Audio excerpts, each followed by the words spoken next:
xam ne moom mooy ëllëgu réew mi gannaaw moom ba mu waxee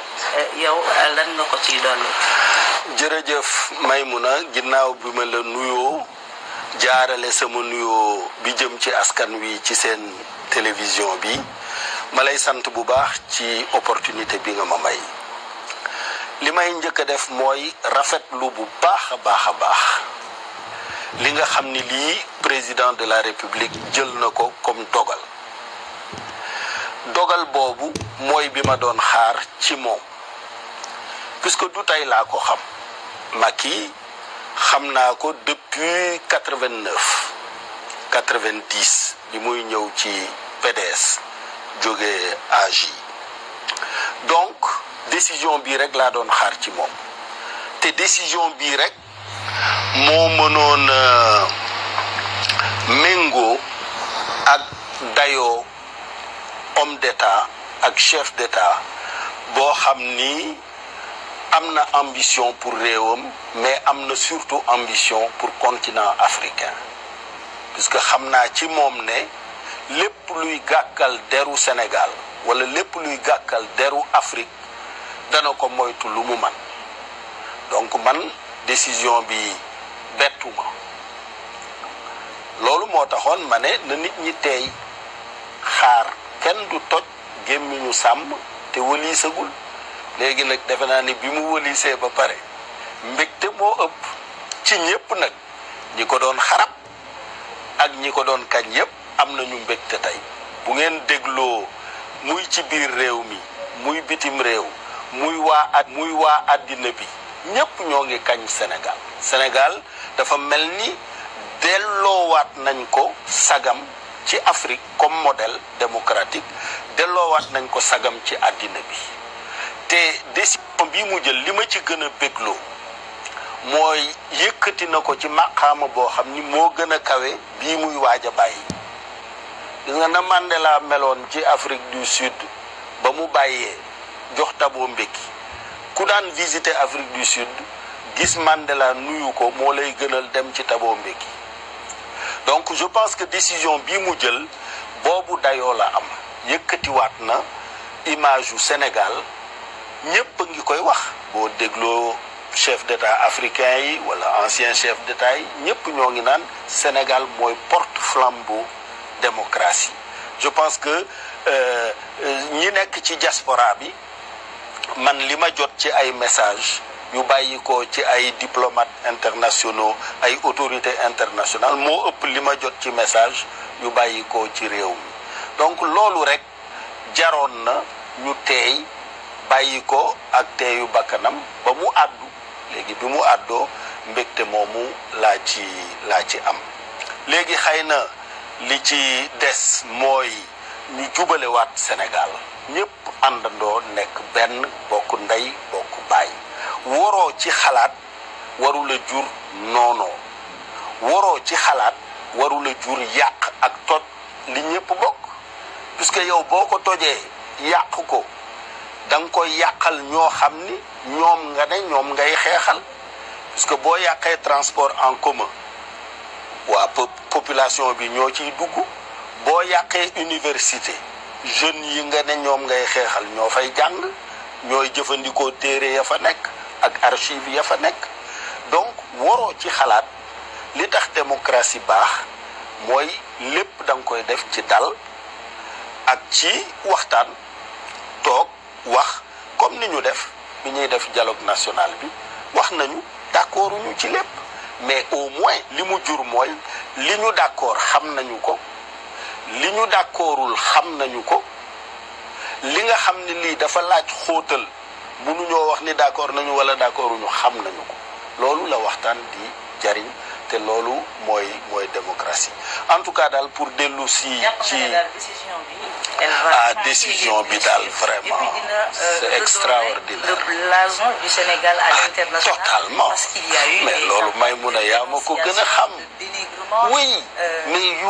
yu kenn xamul ba nga xam ni Sénégal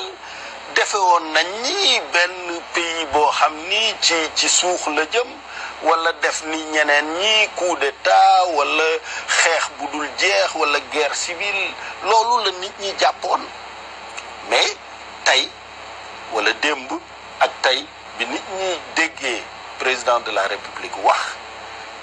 beneen xar kanam la Sénégal am beneen yëkkatiku la am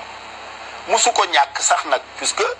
même bi nga xamee ni nit ñi fexe nañu ba ay trouble am fii ay xeex am fii ay yàq am fii ay toj am fii xam nañu ne Sénégal am na capacité def face ci loolu même ñi ko doon jéem ñoo gën a xam ni état Sénégal du bàyyi loolu bu wëy dana ko saafara gis nga France bërki démb benn xale bu benn alkaati rey lañu fa yàq ak lañu fa taal donc kenn muccul ci violence mais li am solo mooy état bu dëgër institution bu dëgër ay forces de sécurité et de défense yu xam seen métier xam seen liggéey ba nga xam ni bu tàkkee it danañ ko mën a fay te loolu président de la république liggéey na ci force de sécurité yi liggéey nañ ci citoyens yi ak même médias yi liggéey nañu ci delloo si jàmm jooju ak dal boobu. mais xam nga mébétu acteurs yu bari gannaaw ba président jëlee décision dañoo ne élection nañu ko ñaan ñi war a bokk yëpp. tout à fait nañu ci bokk. tout à fait yaa ngi naan nañu jubóole réew mi waaye est-ce que mën nañu pacifier totalement l'espace politique ak le pays bu fekkee ne am na loo xam ne ci mbiru justice la. c'est ça mu ngi plané ci bopp kenn koo xam ne nag il s'est classé 3e à la dernière élection. c'est ça Ousmane Sonko. waaw xam nga bugguma singulariser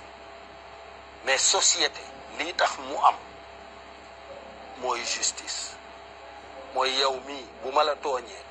ñu teg ma daan boo ma tooñee ñu teg ma daan te bu ma fajal sama bopp doo fajal sama bopp donc nit ku nekk li nga xam ni lii moom la ñu bëgg mooy élection inclusive ku war a bokk gis nga États-Unis par exemple ñoom candidat bu nekk même buñ la condamné crime bi gën a grave nga bëgg a nekk candidat da ngay nekk candidat ñoom amuñu benn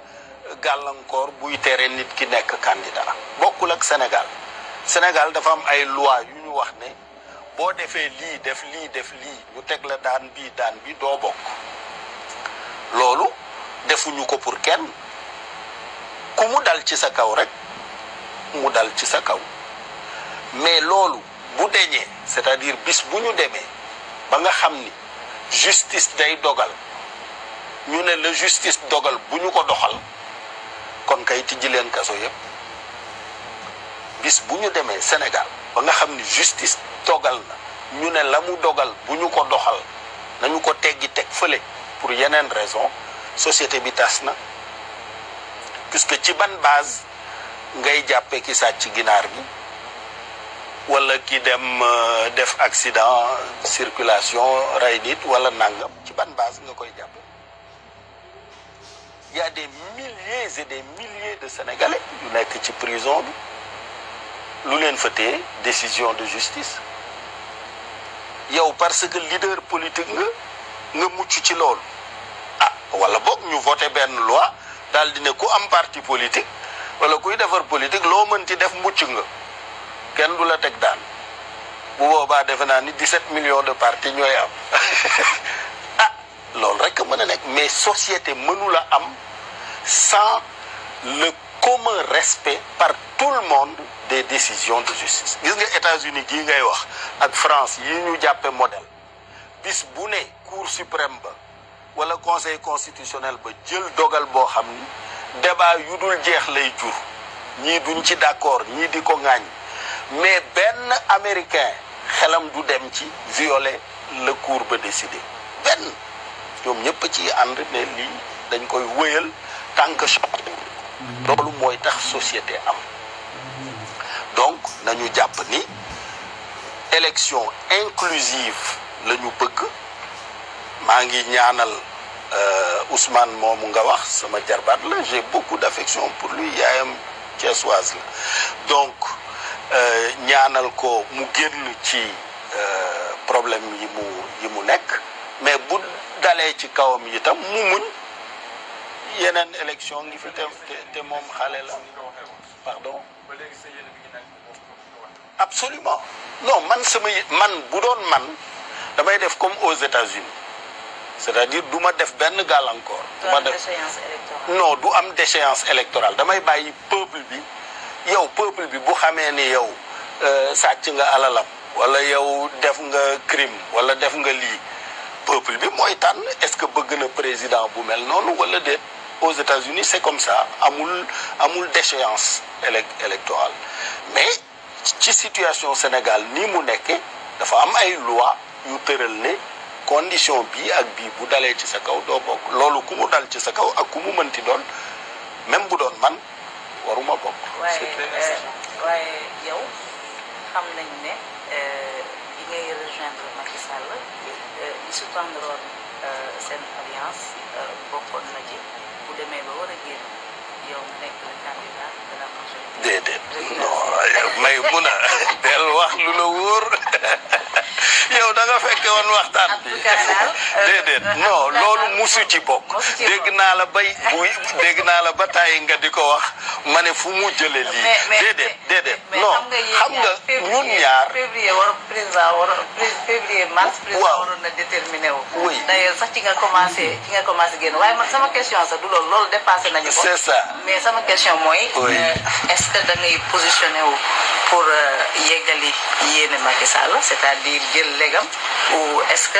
da ngay positionné wu pour conduire les destinées de la famille. Ah non, quel que soit le successeur de Macky Sall, il devra s'appuyer sur son bilan qui est magnifique mais mieux encore Macky Sall sera aujourd'hui plus utile au Sénégal et à l'Afrique qu'il ne l'aura été pendant ces 12 ans. Aujourd'hui, toutes les portes lui sont ouvertes. Il prend son téléphone, il appelle Joe Biden. Toutes les grandes universités du monde s'intéressent à lui. waaw ma wax ko ci wolof dama ne képp ku yàlla dogal nga wuutu Macky Sall dangaa war a sukkandiku ci li mu liggéey d'abord bilan bi baax na ensuite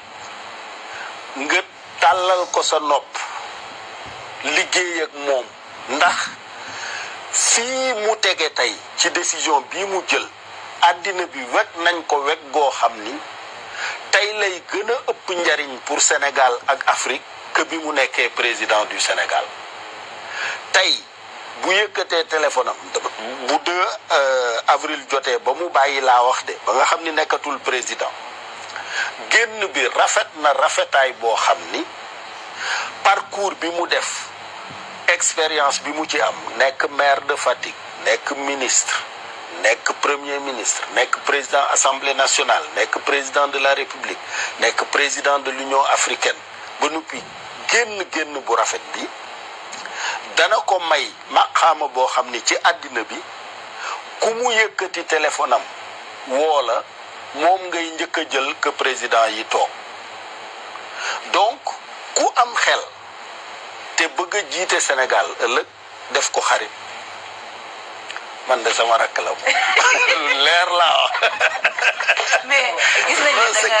da nga xaw a am. oui c'est ça gaañu bu ndaw ak engin yi rek. ak xam nga rek manipulation waaw maa ngi waajal nawet bi. absolument en tout cas merci beaucoup. merci beaucoup Maïmouna merci beaucoup ci dalal bi ak waxtaan bi. merci beaucoup nga jël engagement rek ne di nga ñëw MNF. incha allah dégg naa la keroog nga ne yaa ngi may baab mais jaru ko MNF c'est un plateau apprécié. Merci beaucoup. Inch'Allah, je viendrai vous rendre visite. Merci beaucoup, Maïmouna. Merci beaucoup. Rewmi. Merci beaucoup. Ancien président du Conseil économique, social et environnemental. Merci donc beaucoup. c'est fait. Idrissa Seck joxe na li nga xam ne moom mooy son sentiment sur la question du mandat et sur l'acte historique posé hier par le président de la République Macky Sall. Merci de nous avoir suivis. Restez avec nous, nos programmes se poursuivent. Merci. Au revoir. Merci.